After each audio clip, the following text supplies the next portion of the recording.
नमस्कार. आज आपण सिकल सेल ॲनिमियाबद्दल बोलणार आहोत, जो एक अनुवांशिक आजार आहे. जरा विचार करा, आपल्या शरीरात रक्ताचा प्रवाह म्हणजे एक प्रकारे वाहतूक व्यवस्थाच आहे, नाही का? पण काय होईल जर या वाहतूक व्यवस्थेतच प्रचंड मोठी वाहतूक कोंडी झाली तर? सिकल सेल ॲनिमियामध्ये नेमकं हेच घडतं. चला, आपल्या रक्तवाहिन्यांमध्ये नेमकं काय होतं ते थोडं जवळून पाहूया. इथे बघा, ह्या ज्या गोल गुळगुळीत पेशी आहेत त्या अगदी सहजपणे पुढे सरकत आहेत, पण त्यांच्यासोबतच काही विचित्र विळ्याच्या आकाराच्या पेशी दिसत आहेत ज्या अडकून बसल्या आहेत. आणि इथूनच खऱ्या अर्थाने समस्येची सुरुवात होते. तर हा सिकल सेल ॲनिमिया म्हणजे नक्की आहे तरी काय? चला, या आजाराची नेमकी ओळख करून घेऊया. हा सगळा खेळ आहे पेशींच्या आकाराचा. म्हणजे बघा, ह्या आजाराचं सगळं मूळ लाल रक्तपेशींच्या आकारात आहे.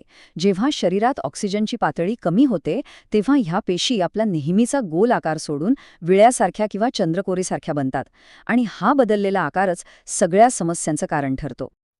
पण प्रश्न हा आहे की हा आजार येतो कुठून? तर याचं उत्तर आपल्या जनुकांमध्ये, म्हणजे आपल्या कौटुंबिक वारसात दडलेला आहे. पाहूया, हा आजार एका पिढीकडून दुसऱ्या पिढीकडे कसा जातो. हे सगळं जनुकांच्या 3 वेगवेगळ्या जोडण्यांवर अवलंबून आहे. जर AA असेल तर व्यक्ती पूर्णपणे सामान्य असते. जर AS असेल तर व्यक्ती या आजाराची वाहक असते, म्हणजे तिच्यात लक्षणं दिसत नाहीत पण ती पुढच्या पिढीला हे जनुक देऊ शकते. आणि जर SS असेल तर त्या व्यक्तीला सिकल सेल ॲनिमिया हा आजार असतो. आता हे चित्र खूप महत्वाचं आहे. समजा आई आणि वडील दोघेही या आजाराचे वाहक म्हणजे AS असतील तर काय होतं? तर त्यांच्या प्रत्येक मुलाच्या बाबतीत 25% शक्यता असते की मूल पूर्णपणे निरोगी AA असेल. 50% शक्यता असते की मूल त्यांच्यासारखंच वाहक AS असेल. आणि उरलेली 25% शक्यता असते की मुलाला सिकल सेल ॲनिमिया SS हा आजार असेल. आता आपण जनुकांच्या पातळीवरून थेट पेशींच्या आत काय घडतंय ते पाहूया. म्हणजे ही समस्या नक्की सुरू कुठून होते ते सूक्ष्म पातळीवर जाऊन बघूया. या सगळ्या कथेचा हिरो आहे हिमोग्लोबिन. हे एक असं प्रोटीन आहे जे आपल्या लाल रक्तपेशींमध्ये असतं. याचं मुख्य काम म्हणजे फुफ्फुसांमधून ऑक्सिजन उचलून तो शरीराच्या प्रत्येक भागापर्यंत पोहोचवणं. पण इथे एक अगदी छोटासा सूक्ष्म बदल होतो. हिमोग्लोबिनच्या लांबलचक साखळीत ग्लुटामिक ॲसिड नावाच्या एका घटकाची जागा व्हॅलिन नावाचा दुसरा घटक घेतो. म्हणजे फक्त एका घटकाची अदलाबदल, पण त्याचे परिणाम मात्र खूप मोठे असतात. आणि त्या एका बदलाचा परिणाम आपल्याला इथे अगदी स्पष्ट दिसतोय. ज्या सामान्य गोल गरगरीत रक्तपेशी असायला हव्यात त्या आता विळ्याच्या आकाराच्या, कडक आणि विचित्र बनल्या आहेत. याच त्या सिकल पेशी. त्यांचा हा बदललेला आकारच त्यांना कडक आणि चिकट बनवतो. त्यामुळे त्या रक्तवाहिन्यांमधून सहज पुढे जाऊ शकत नाहीत.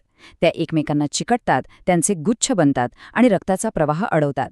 याच अडथळ्याला वासो ऑक्लुसिव्ह क्रायसिस असं म्हणतात, ज्यामुळे रुग्णाला असह्य वेदना होतात.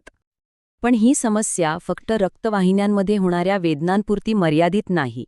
या लहान लहान अडथळ्यांचा संपूर्ण शरीरावर एक डॉमिनो इफेक्ट होतो. म्हणजे एकामागे एक अनेक अवयवांवर परिणाम होऊ लागतो. रुग्णांना याचा थेट परिणाम कसा जाणवतो? तर त्यांना तीव्र ॲनिमिया म्हणजे रक्ताची कमतरता जाणवते. अचानक वेदनांचे तीव्र झटके येतात, त्यांच्या वाढीवर परिणाम होतो आणि त्यांना संसर्ग होण्याची शक्यताही खूप वाढते. आणि जसं आपण या चित्रात पाहू शकतो, या आजाराचा परिणाम केवळ एका भागावर नाही तर शरीराच्या जवळजवळ प्रत्येक महत्त्वाच्या अवयवावर होतो. मेंदूपासून ते फुफ्फुसं, मूत्रपिंड आणि अगदी हाडांपर्यंत सगळीकडे याचा परिणाम दिसू शकतो. आता आपण ज्या शोधनिबंधाच्या आधारे ही माहिती घेत आहोत तो आपल्याला एका विशिष्ट उपचार पद्धतीकडे घेऊन जातो. तो म्हणजे होमिओपॅथिक दृष्टिकोन. या शोधनिबंधात तब्बल 992 रुग्णांवर केलेल्या अभ्यासाची नोंद आहे. या अभ्यासात सिकल सेल ॲनिमियाची लक्षणं आणि वेदना कमी करण्यासाठी होमिओपॅथिक औषधांचा वापर कसा झाला हे तपासण्यात आलं आहे. या शोधनिबंधानुसार ज्या रुग्णांच्या प्रकृतीत सुधारणा झाली त्या प्रकरणांमध्ये ब्रायोनिया, रस्टॉक्स आणि आर्सेनिकम अल्बम यांसारखी औषधं सर्वाधिक वेळा वापरली गेल्याचं दिसून आलं. या अभ्यासाच्या लेखकांनी काही महत्त्वाचे निष्कर्ष काढले. त्यांच्या मते होमिओपॅथिक उपचारांमुळे रुग्णांच्या वेदना, कावीळ आणि ताप चांगल्या प्रकारे कमी झाले. इतकंच नाही तर त्यांच्या हिमोग्लोबिनची पातळी वाढली आणि त्यांना बाहेरून रक्त देण्याची गरजही कमी झाली. आणि हे सगळं आपल्याला एका महत्त्वाच्या प्रश्नासमोर आणून उभं करतं. जो आजार आपल्या जनुकांच्या रचनेतच लिहिलेला आहे त्यावरचं खरं आणि प्रभावी उत्तर कुठे सापडेल? ते आधुनिक विज्ञानात दडलं आहे की पर्यायी उपचार पद्धतींमध्ये? याचा शोध आजही सुरूच आहे.